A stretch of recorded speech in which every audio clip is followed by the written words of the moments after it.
ಸ್ನೇಹಿತರೆ, big boss Kannada season 11 ಖ್ಯಾತಿಯ ಶಿಶಿರ್ ಶಾಸ್ತ್ರಿ ಐಶ್ವರ್ಯ ಸಿಂಧೋಗಿ ಬಗ್ಗೆ ಸೋಷಿಯಲ್ ಮೀಡಿಯಾದಲ್ಲಿ ಭಾರಿ ಸದ್ದು ಆಗ್ತಾ ಇದೆ.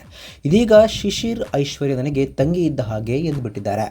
ಸಾಮಾನ್ಯವಾಗಿ ಬಿಗ್ ಬಾಸ್ ಮುಗಿದು ಹೊರಬಂದ ಬಳಿಕ ಕೆಲವರು ಸ್ನೇಹ ಉಳಿಸಿಕೊಳ್ಳುವುದಿಲ್ಲ, ಸಿಲ್ಲಿ ವಿಚಾರಕ್ಕೆ ಜಗಳ ತೆಗೆದು ದೂರ ಆಗ್ತಾರೆ. ಆದರೆ ಶಿಶಿರ್ ಶಾಸ್ತ್ರಿ ಮತ್ತು ಐಶ್ವರ್ಯ ಸಿಂಧೋಗಿ ಬಿಗ್ ಬಾಸ್ ನಂತರವೂ ಸ್ನೇಹ ಉಳಿಸಿಕೊಂಡಿದ್ದು ಈ ಜೋಡಿಯ ಬಗ್ಗೆ ಸದಾ ಸೋಷಿಯಲ್ ಮೀಡಿಯಾದಲ್ಲಿ ಸುದ್ದಿ ಹರಿದಾಡ್ತಲೇ ಇರುತ್ತೆ. ಶಿಶಿರ್ ಶಾಸ್ತ್ರಿಗೆ ಐಶ್ವರ್ಯ ಅದ್ದೂರಿಯಾಗಿ ಹುಟ್ಟುಹಬ್ಬ ಕೂಡ ಆಚರಿಸಿದರು. ಮಾತ್ರವಲ್ಲದೆ ವಿದೇಶ ಪ್ರಯಾಣವನ್ನ ಮಾಡಿ ಫೋಟೋ ವಿಡಿಯೋಗಳನ್ನು ಸೋಷಿಯಲ್ ಮೀಡಿಯಾದಲ್ಲಿ ಹಂಚಿಕೊಳ್ತಾರೆ. ಈ ಜೋಡಿ ಹೆಚ್ಚಾಗಿ ಕಾಣಿಸಿಕೊಂಡಿದ್ದರಿಂದ ಧರ್ಮಸ್ಥಳಕ್ಕೂ ಹೋಗಿ ಬಂದಿದ್ದರಿಂದ ಇವರ ಸಂಬಂಧ ಬೇರೆ ಇದೆ ಅನ್ನೋ ರೀತಿ ತುಂಬಾ ಚರ್ಚೆ ಆಗಿದೆ. ಈ ಜೋಡಿ ನಿಜ ಜೀವನದಲ್ಲಿ ಮದುವೆ ಆಗಲಿ ಅಂತ ಫ್ಯಾನ್ಸ್ ಹಾರೈಸ್ತಾ ಇದ್ರು. ಅದೇ ರೀತಿ ಇವರಿಬ್ಬರ ಸ್ನೇಹ ಗಟ್ಟಿ ಆಗ್ತಾ ಇದ್ದಂತೆ ಸಾಗಿದೆ. ಆದರೆ ದಿಢೀರ್ ಅಂತ ಶಿಶಿರ್ ಐಶ್ವರ್ಯ ನನಗೆ ತಂಗಿ ಆಗಬೇಕು ಅಂತ ಹೇಳಿದ್ದು ಭಾರಿ ಚರ್ಚೆಗೆ ಗ್ರಾಸವಾಗಿತ್ತು.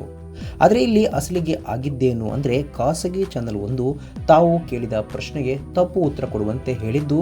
ಅದರಂತೆ ಐಶ್ವರ್ಯ ನಿಮಗೆ ಏನಾಗಬೇಕು ಅನ್ನೋ ಪ್ರಶ್ನೆಗೆ ತಪ್ಪು ಉತ್ತರದ ರೀತಿಯಲ್ಲಿ ಐಶು ನನಗೆ ತಂಗಿ ಎಂದು ಜೋರಾಗಿ ನಗು ಬೀರಿದ್ದಾರೆ. ಸದ್ಯ ಈ ವಿಡಿಯೋ ಸೋಷಿಯಲ್ ಮೀಡಿಯಾದಲ್ಲಿ ಶೇರ್ ಆಗಿದೆ. ಸ್ನೇಹಿತರೆ, ನಿಮ್ಮ ಪ್ರಕಾರ ಈ ಜೋಡಿ ಮದುವೆ ಆಗಬೇಕಾ? ಈ ಜೋಡಿ ಬಗ್ಗೆ ನಿಮ್ಮ ಅನಿಸಿಕೆ ತಪ್ಪದೆ ಕಾಮೆಂಟ್ ಬಾಕ್ಸ್ ನಲ್ಲಿ ತಿಳಿಸಿ. ಸ್ನೇಹಿತರೆ, ವಿಡಿಯೋ ಇಷ್ಟ ಆಗಿದ್ರೆ ಲೈಕ್ ಮಾಡಿ, ಶೇರ್ ಮಾಡಿ, ಚಾನಲ್ನ ಸಬ್ಸ್ಕ್ರೈಬ್ ಮಾಡಿ, ಹಾಗೆ ಬೆಲ್ ಐಕನ್ನ ಕ್ಲಿಕ್ ಮಾಡಿದ್ರೆ ಹೊಸ ವಿಡಿಯೋನ ನೀವು ಮಿಸ್ ಮಾಡೋದೇ ಇಲ್ಲ. ಮುಂದಿನ ವಿಡಿಯೋದಲ್ಲಿ ಭೇಟಿಯಾಗೋಣ. ಧನ್ಯವಾದಗಳು.